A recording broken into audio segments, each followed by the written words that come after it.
దేశంలో మహిళలకు రక్షణ లేకుండా పోతుందని, దీనిపై తక్షణమే కొత్త చట్టాలు తీసుకురావాలని డివైఎఫ్ఐ భూపాలపల్లి కార్యదర్శి శ్రీకాంత్ కేంద్ర ప్రభుత్వాన్ని డిమాండ్ చేశారు. దేశంలో మహిళలకు రక్షణ లేకుండా పోతుందని, దీనిపై తక్షణమే కొత్త చట్టాలు తీసుకురావాలని డివైఎఫ్ఐ భూపాలపల్లి కార్యదర్శి శ్రీకాంత్ కేంద్ర ప్రభుత్వాన్ని డిమాండ్ చేశారు.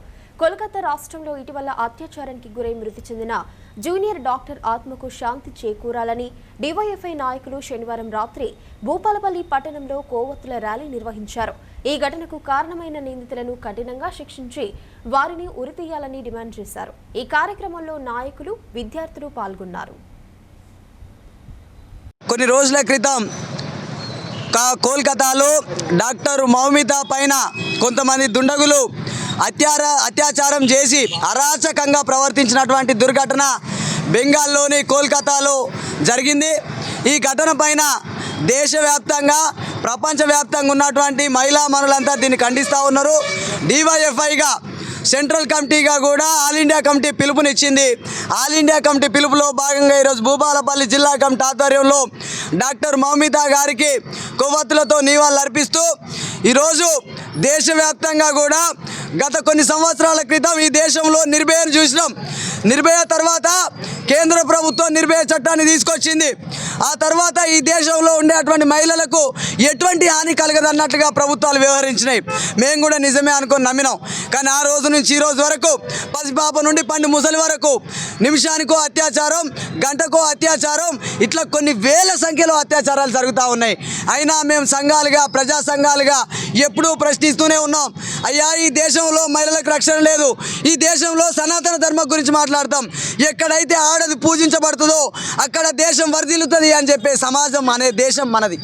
ఈ దేశంలో ప్రధానమంత్రి మోడీ కానుంచి మొదలు పెడితే ముఖ్యమంత్రుల నుంచి ఎమ్మెల్యేల వరకు కూడా దేశంలో మహిళలు పూజించబడతా ఉన్నారు అని పదే పదే చెప్తా ఉన్నారు. మేము ఈ సందర్భంగా ప్రశ్నిస్తూ ఉన్నాం. అయ్యా, ఎక్కడుంది సమానత్వం? ఈ దేశంలో నిజంగా మహిళ పూజించబడితే, ఈ దేశంలో నిజంగానే మహిళకు సమానత్వం ఉంటే ఈరోజు జరిగిన దుర్ఘటనకు ఎవడు బాధ్యుడు? ఏ ప్రభుత్వం బాధ్యత వహించాలా? ఈరోజు నిజంగానే మీరు మహిళా రక్షణ చట్టాలను అమలు చేస్తుంటే ఒక డాక్టర్ ప్రాణాన్ని మీరు బలిగొనటోళ్ళ ఈరోజు ఎంతోమంది దుండగులు పదే పదే మేము చెప్తున్నాం. ఉద్యోగ అవకాశాలు లేక, ఉపాధి అవకాశాలు లేక ప్రభుత్వాలు నిరుద్యోగులను రౌడీలుగా మారుస్తున్నాయి. ఈ దేశాన్ని సనాతన ధర్మం లేదంటే ఇతరత్ర పేర్లు పెట్టి దేశభక్తి అనే పేరు మీద ఉన్మాదాన్ని రేకెత్తించే దాంట్లో భాగంగా ఇటువంటి హత్యలు చేయడానికి పూనుకుంటా ఉన్నారు. మౌనితను అతి కిరాతకంగా రేప్ చేసి చంపిన ఆ దుండగులను ఎట్టి పరిస్థితుల్లో వదలొద్దని చెప్తున్నాము. జైళ్ళల్లో వేసి వాళ్ళ చికెన్లు, మటన్లు పెట్టడం కాకుండా నడి రోడ్డు మీద ఉరిదీసి చంపాలని మేమందరం మహిళా సంఘంలో అందరం కోరుకుంటున్నాము.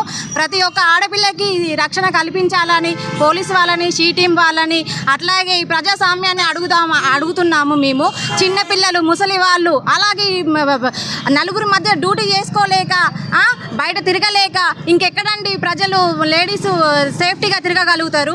ఆమె ఎక్కడో గుట్టుగా డ్యూటీ చేసుకుంటున్న, వైద్య సేవలు అందిస్తున్న మహిళని ఒక డాక్టర్ రూమ్లో ఉండి దాని అంతా అత్యాచారం చేసిన వాళ్ళని ఎట్టి పరిస్థితుల్లో వదలొద్దని మేము కోరుకుంటున్నామండి. మహిళలకి కనీసం రక్షణ కల్పించాలని మేము కోరుకుంటున్నాము.